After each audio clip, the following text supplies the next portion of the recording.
right? And so, Right. and I think, we'll hear the church leaders and the pastors say, nobody can take our right away to be a witness to this, this evil generation, or whatever language they want to say. But it's a bit ironic, isn't it? For those willing to listen, learn, and have eyes to see and ears to hear, this is the Non-Partisan Evangelical, where we're challenging the mindset of right-wing Christianity and encouraging people to have their minds renewed and hearts transformed.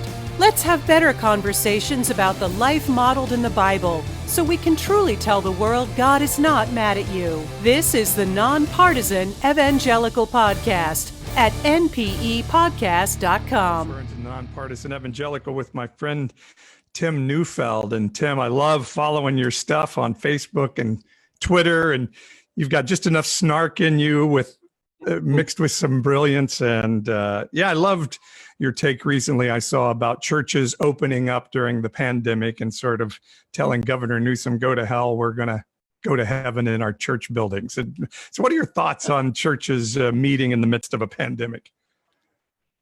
Yeah, that's well, thanks for having me here. This is fun to collaborate a little. Snark aside, which is easy to do, right? I have a real concern here. And my biggest concern is, I think when we say we want to open our doors, I think it's very well-meaning. And I can understand why people want to open the doors. There's this sense that, the church has a mission to be a light to the world. And if we shut the doors, that light is somehow snuffed out.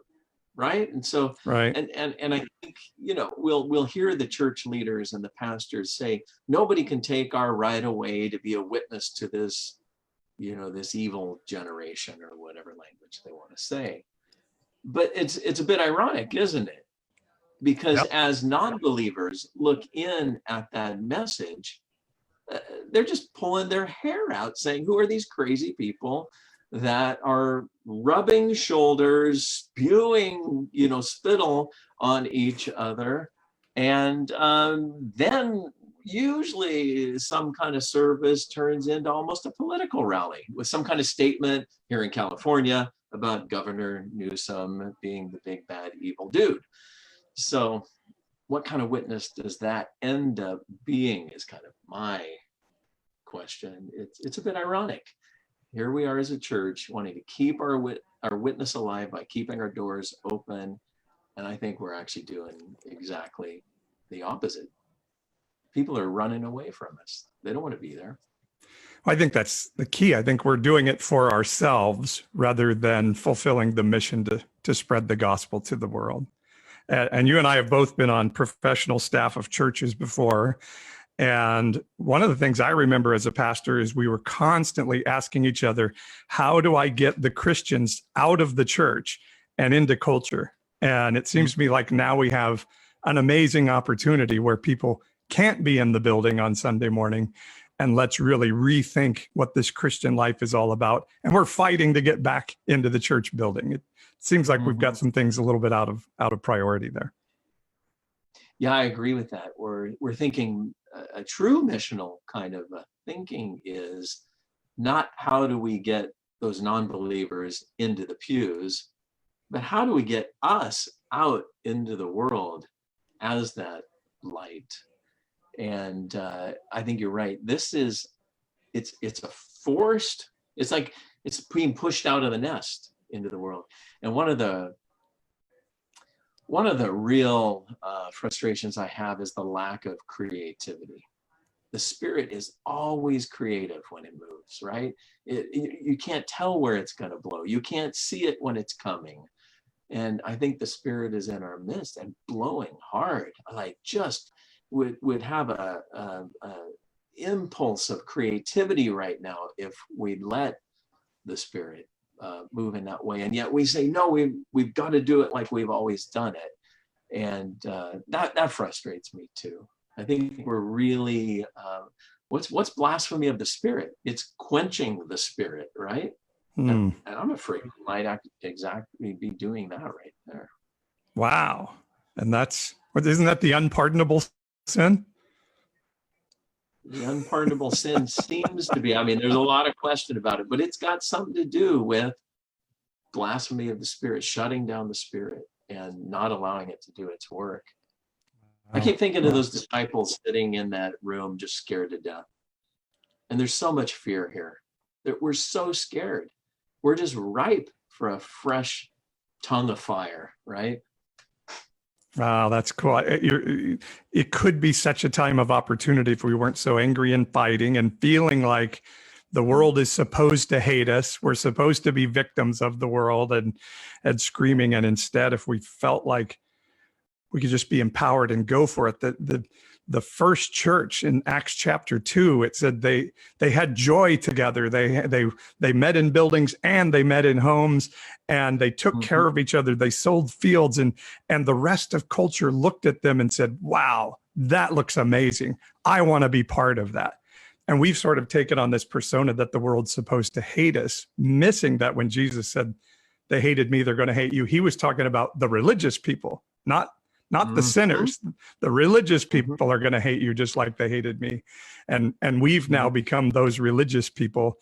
And so anyway, I think in Acts chapter 2, it said God added to their number daily. They couldn't keep people from joining the church. And it seems like we're anything but that right now. Yeah, what does it say there in 2:42? They were devoted to four things, I think, to the apostles' teaching, to breaking of bread, to communion, and to prayer. Yeah. There's no evangelism in that list, is there? And what happens when they do all those things? When they celebrate wherever they're at, because they were just in homes coming together after work, out in the olive field. And then they come to somebody's house who actually owns a house, and they do those four things. And then what happens? You can't keep people out. Yeah. You don't have to evangelize. You don't have to witness. You cannot keep people out. The church itself is evangelism. It's not a tactic. It's not a gimmick. And the church is its people, not its comfy seats and its wonderful worship bands and its worship leaders in skinny jeans. Even though I like all of those things. But if we get a different view of what the church is, maybe we could turn this into an opportunity rather than oppression. Yeah, I was talking to a pastor of a very large church in the Central Valley, one of the few that I've seen that has had this attitude. And he just simply said, we have no plans to open. And they have a couple thousand people. We have no plans to open. We care about the safety of our people, and we think that's the best witness we can be to our community. And that was really refreshing to hear from this guy who says, we'll start gradually. We'll start with some gatherings outside, but why put that pressure on our people and turn it into some kind of an angry battle? That's not what our church is called to do. Yeah, and I just heard last week that Andy Stanley, who's a very famous pastor in Atlanta, has said, we will not have church again in 2020. Just forget it. Yeah. We're not even going to consider coming together until 2021. And so again, I just think, what is the opportunity of the season? How can we rethink this and start to draw the millennials and the Gen Zers who seem to be saying no thank you to the Sunday morning service? So anyway, great thoughts to look at this as an opportunity rather than a struggle. Yeah, I agree. And one thing we know that's not going to work, if we really care about the upcoming generations, is to do the same thing we've been doing. It's not going to work. But as we live out Christ in our daily lives, I think, that's my hope.